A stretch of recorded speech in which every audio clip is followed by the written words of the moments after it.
Hello and good evening. Welcome to Soul Music number 14.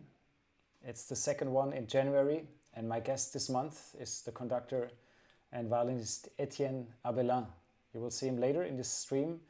And I started this one with a composition, a very new composition that will become a new CollabTrack. Maybe you watch my stream regularly, then you know that every month I have a new guest and we work on a piece of music together during the month. We go ping pong between studios. Sometimes this is very close, like Etienne, he's living in Basel, very close from me, 60 kilometers.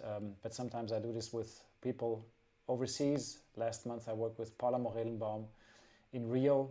The month before with Zweierpasch, two rappers from my city here. We even rehearsed together in a rehearsal room. But anyway, this is the times of lockdown, of COVID, and it's getting harder and harder, I feel. And we have to stay home, do something that makes sense. And I think making music makes sense. Making music together makes sense. Together with people that I love to work with. And Etienne is one of them. I got to know him 2 years ago, and it's really a pleasure to me that he's my guest this month for this very special stream. And we have something in common. Etienne is a conductor, so he does something with his hands in the air that makes people play music or see music. And this is one of the themes today, and I do something with my hands in the air and something comes up, something musical, a sound comes up, or I can morph something, an existing sound. So we have a lot in common. And last week we agreed on some gestures. Etienne sent me lots of proposals for gestures. Here they are. Let me show them to you. I think before I will play my wonderful Music Lab jingle, and then you will see Etienne and myself choosing gestures that will work as a base for this song. It's coming up here. Let me see. Okay, so this is the hit. Here he is. And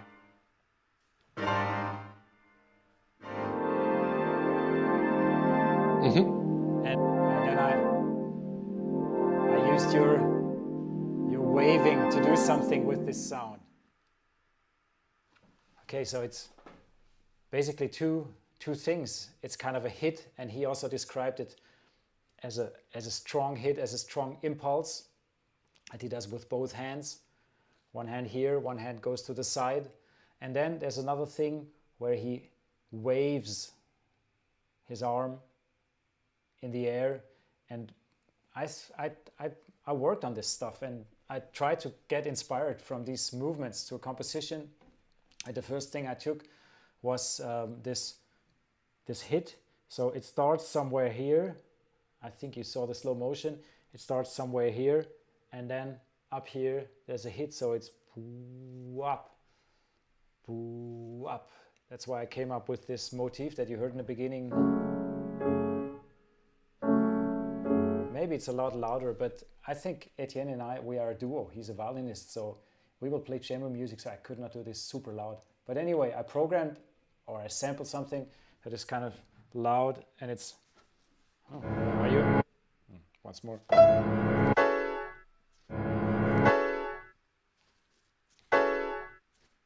Where are you? Okay, sometimes it's very difficult to do this drum hit with the gloves here. I have to be really super precise. I have to open my hand, because later you will see when I make this gesture, there's a different sound coming up. But now with the open hand, I have to go in this direction. Okay, here I am. I think maybe you hear that this is a reverse piano sound. If I play it the right way, it's a chord, but I think it works better like this. So that was my starting point.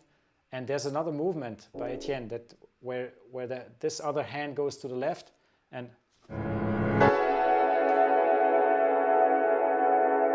so I have this longer sound coming up, and then I include this other thing that he did, this hand waving.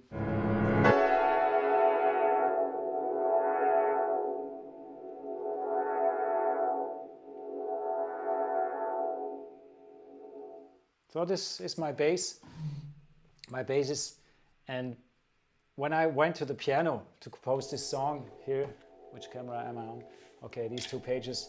It was, oops, it was not so easy to really come up with something based on that. And the longer I played it, the more I imagined a violin and a piano, the softer it became. And I had to find another sound for this movement. This was too loud. So I came up with this one. Now I have the finger pointing.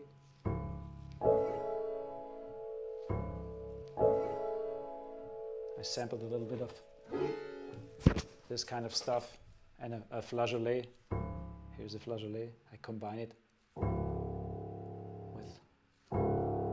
with a low note. Okay, I think this is beautiful for the beginning. So working on this composition, it became like this.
This is where I am. Maybe I could imagine an improvisation here on this chord, or maybe some of this piano. It's also beautiful here, this figure.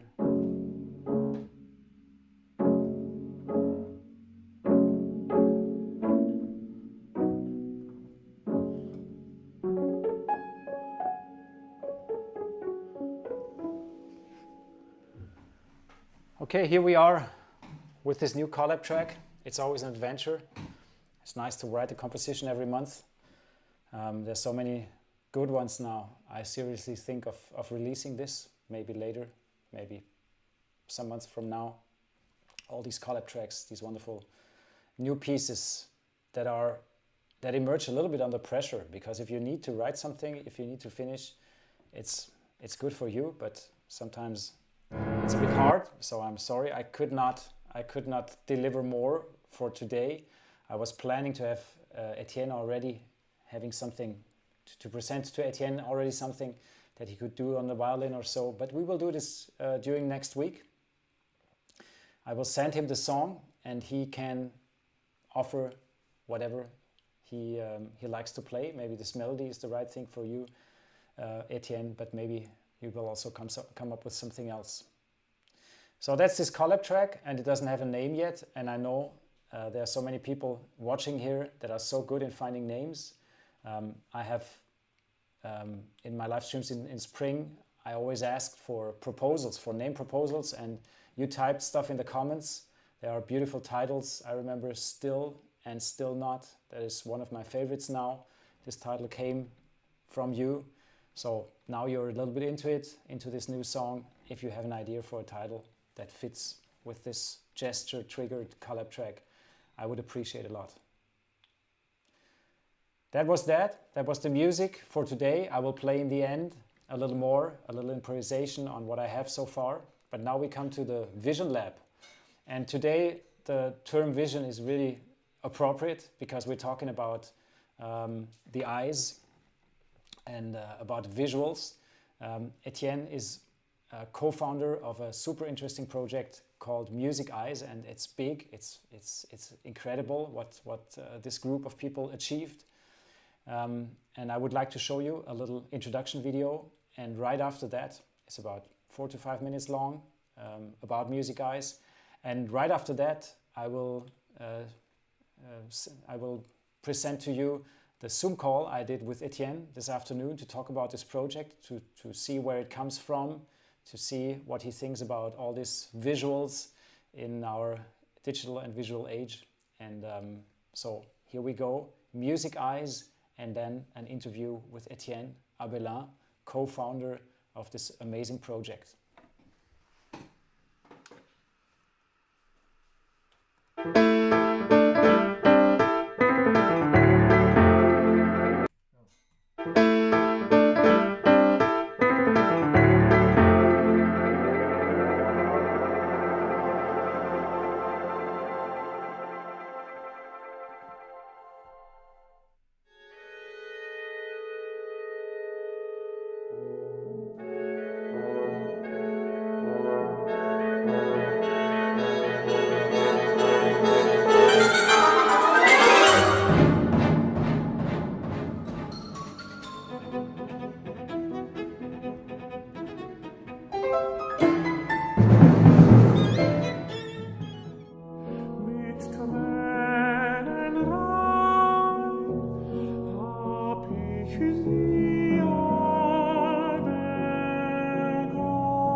The greatest hope for engaging a new generation of young people in classical music lies in the frontier of music visualization. There's an entirely new hybrid form of artistic expression yet to be discovered. A lot of these students will fall in love with this music if we can arrange the meeting, and this does this better than anything I've ever seen, because this gets them right into the music. They're actually working with the music, short of learning an instrument and becoming a performer, which is a lifelong process. I've never seen anything that does this like this, and I've never seen anything that does it this fast.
more shapes also. Yeah. Yeah. Like hearts. You'd like For hearts? example.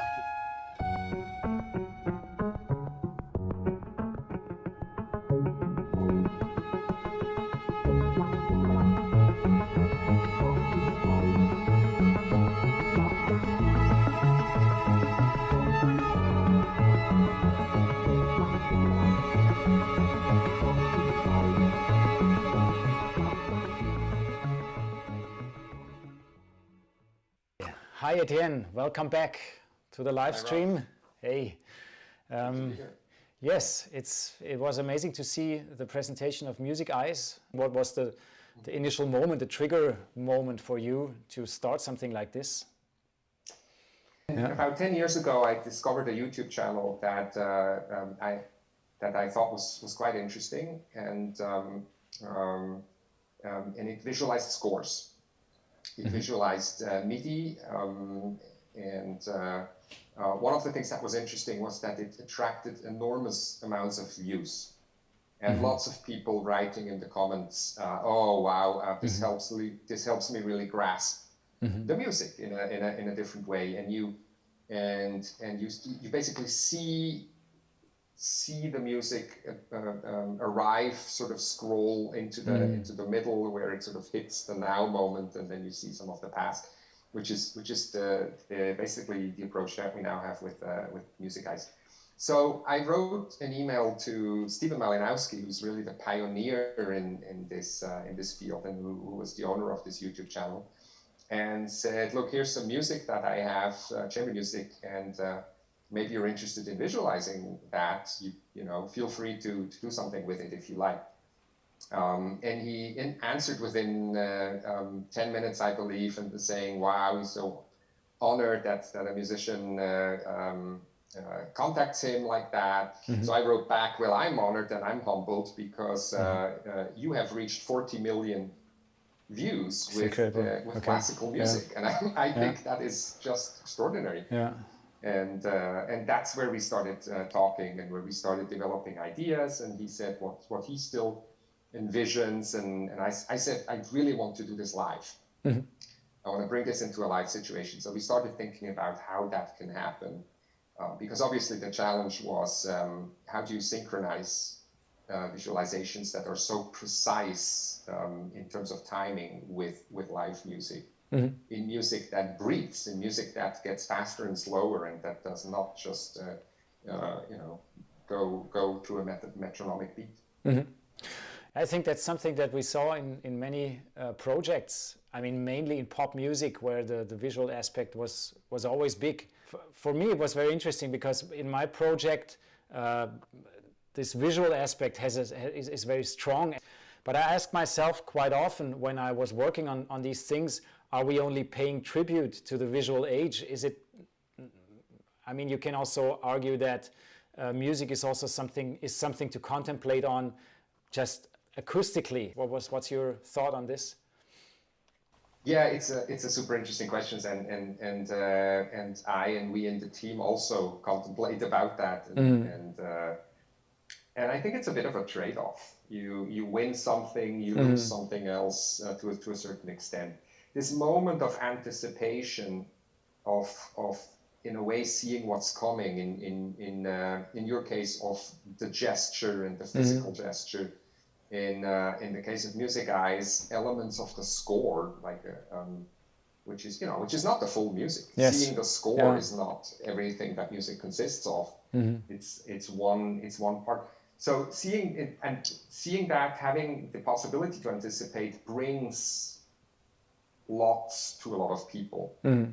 People who have access to a language that often they don't. And that element, that insightful element, is what we think is worth the trade-off of getting something visual in. But I think you're right that there's definitely a tendency of the age of being focused on visual and to completely lose the focus on listening. That would certainly not be what we would want. I mean, you can still listen to the piece just like that without MusicEyes. Sometimes it's good to have an introduction. So I think we will definitely use MusicEyes to visualize the gestures for our CollabTrack. That will be amazing. So interesting. Yeah. So what I mean, you already talked about the next steps. So MusicEyes is not something static. It's still evolving, if I understand you. Yeah, okay. It's constantly evolving. The platform can do things at the moment, and it's already quite a lot. But I mean, the possibilities and further developments are endless. There's so much that can be developed in terms of features, in terms of how you work with a score. Do you show the score elements only? Do you show other musical elements that are non-score based? What type of visual aesthetically? It's really in the interface of music, digital, and visual arts. So the visual arts component is important too.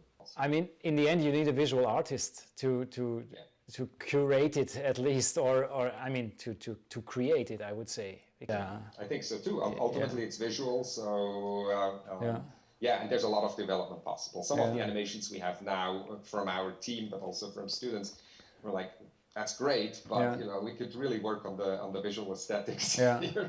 Okay, so I think that we are basically there, and I think we will put some links in the show notes, and then we will probably work with it next week. And we'll work with it, which is great. And if anyone can sign up right now and play that's around good with to know.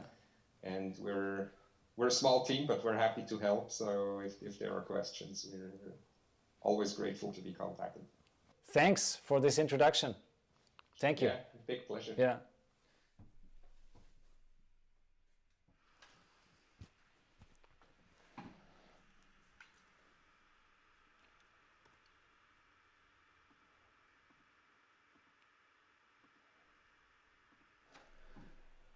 Okay, that was Etienne Abelin on MusicEyes. It's quite impressive, I think, and I feel so really related to this project as I worked also with visual artist Pietro Calarelli a lot. We try to really put my movement into visual effects in events, and we also worked for a while with my project PYANOOK with augmented reality. So all this is in the air. There's a lot of possibilities, and I think it's a really challenging thing to improve it and to make something that makes sense and that doesn't just color the music in an unnecessary way. But I think MusicEyes is on an amazing path. And also the education aspect is just brilliant. So next week in the vision part, we will go back to the first week. We discovered El Sistema, a project Etienne is also deeply involved in.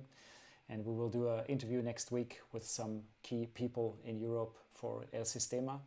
I think this will also be very inspiring, and we will come back to MusicEyes as well with probably some gestures that will be set into visuals or translated to MusicEyes visuals. So now, to end this live stream, I would like to play a little more of this new composition. Don't forget to send me title proposals for this new one. It will be a duo piece with Etienne Abelin on the violin, gesture triggered in the beginning. Oops, where are we? Okay, everything is still there. Gloves still working, the pianos are still here. So I can play a little bit more of this song, and wish you a very good evening, and I hope to see you next week. Thumbs up are well appreciated. Oops, okay. Thumbs up with effects are highly appreciated, and of course tell your friends and your neighbors to watch this live stream Soul Music Wednesday at 9 p.m. Bye-bye.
Bye.